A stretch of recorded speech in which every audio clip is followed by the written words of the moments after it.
Salam jumpa kembali saudara-saudariku yang terkasih dalam Tuhan kita Yesus Kristus. Salam sejahtera untuk kita semua. Berkat Allah yang Maha Kuasa senantiasa menyertai kita. Marilah kita mendengarkan dan merenungkan bacaan-bacaan kitab suci hari Kamis 14 Januari tahun 2021.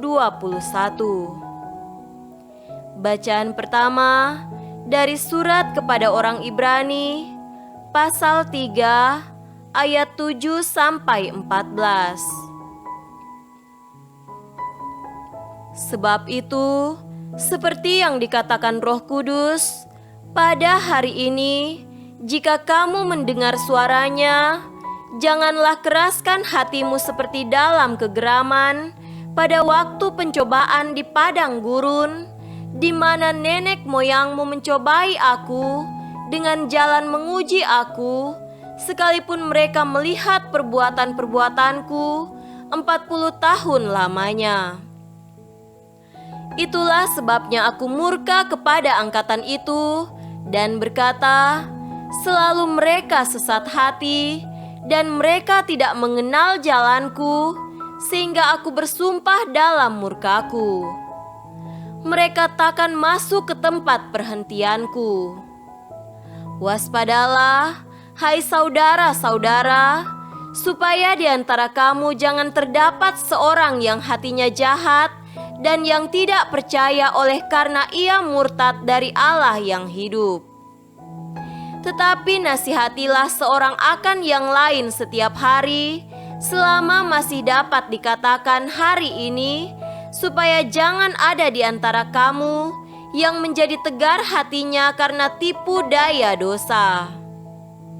Karena kita telah beroleh bagian di dalam Kristus, asal saja kita teguh berpegang sampai kepada akhirnya pada keyakinan iman kita yang semula. Demikianlah sabda Tuhan. Syukur kepada Allah. Tuhan beserta kita sekarang dan selama-lamanya. Inilah Injil Yesus Kristus menurut Markus. Dimuliakanlah Tuhan. Injil Markus pasal 1 ayat 40 sampai 45. Seorang yang sakit kusta datang kepada Yesus dan sambil berlutut di hadapannya, ia memohon bantuannya, katanya, "Kalau engkau mau, engkau dapat mentahirkan aku." Maka tergeraklah hatinya oleh belas kasihan, lalu ia mengulurkan tangannya, menjamah orang itu dan berkata kepadanya, "Aku mau, jadilah engkau tahir." Seketika itu juga, lenyaplah penyakit kusta orang itu, dan ia menjadi tahir. Segera ia menyuruh orang itu pergi dengan peringatan keras.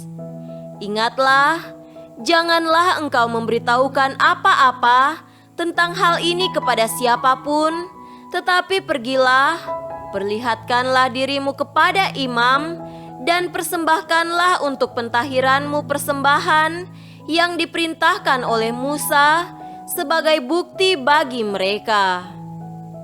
Tetapi orang itu pergi memberitakan peristiwa itu dan menyebarkannya kemana-mana, sehingga Yesus tidak dapat lagi terang-terangan masuk ke dalam kota.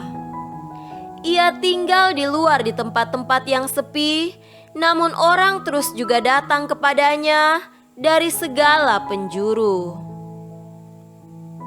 Demikianlah Injil Tuhan. Terpujilah Kristus. Saudara-saudariku yang terkasih dalam Tuhan kita Yesus Kristus, tema renungan kita pada hari ini adalah Tuhan menjamah hidup kita.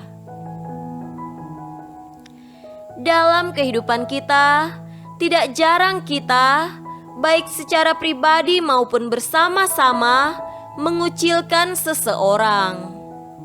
Alasannya bermacam-macam karena status sosial, stigma, latar belakang, dianggap orang berdosa, dan pelbagai alasan yang lain. Hukum membuat penderita kusta dikucilkan, dan penderita kusta sendiri diharapkan menjaga jarak mereka dari orang lain karena najis. Bahkan seringkali orang yang menderita penyakit kulit tertentu dianggap kusta. Terlebih lagi, penyakit kusta dianggap sebagai hukuman atas dosa-dosa orang itu atau dosa orang tua atau leluhurnya. Mereka dikucilkan secara sosial dan religius. Seringkali dalam Injil, Yesus menyembuhkan orang melalui kata-kata yang diucapkan. Tetapi Yesus tidak hanya peduli dari kejauhan, bahkan orang kusta sekalipun. Untuk menyembuhkannya, Yesus tidak hanya berbicara kepadanya, namun juga menjamah dia. Dengan menjamah penderita kusta, ia melakukan apa yang tidak akan dilakukan oleh orang lain.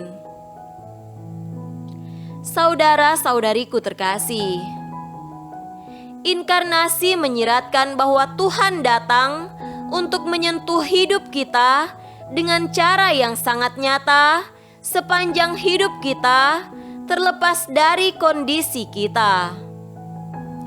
Si penderita kusta tidak yakin apakah Yesus ingin menyembuhkannya, seperti nampak dari apa yang ia katakan kepada Yesus.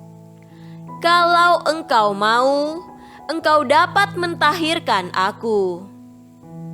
Yesus menunjukkan bahwa ia mau menyembuhkannya bukan hanya dengan kata-kata, tetapi juga dengan menjamah dia.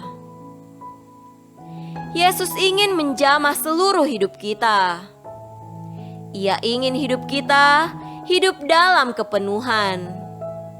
Tidak ada suatu apapun yang menghalangi sentuhannya. Seperti Paulus katakan, siapakah yang akan memisahkan kita dari kasih Kristus? Penindasan atau kesesakan atau penganiayaan, atau kelaparan atau ketelanjangan, atau bahaya atau pedang? Tuhan menjamah hidup kita dimanapun, kapanpun, dalam situasi apapun. Yang kita butuhkan hanyalah inisiatif dari kita, membuka diri kita, mendekatkan diri seperti si penderita kusta. Kita yang dijamah olehnya, pada gilirannya diutus untuk menjamah orang lain dengan kasih yang menghidupkan. Semoga demikian. Amin.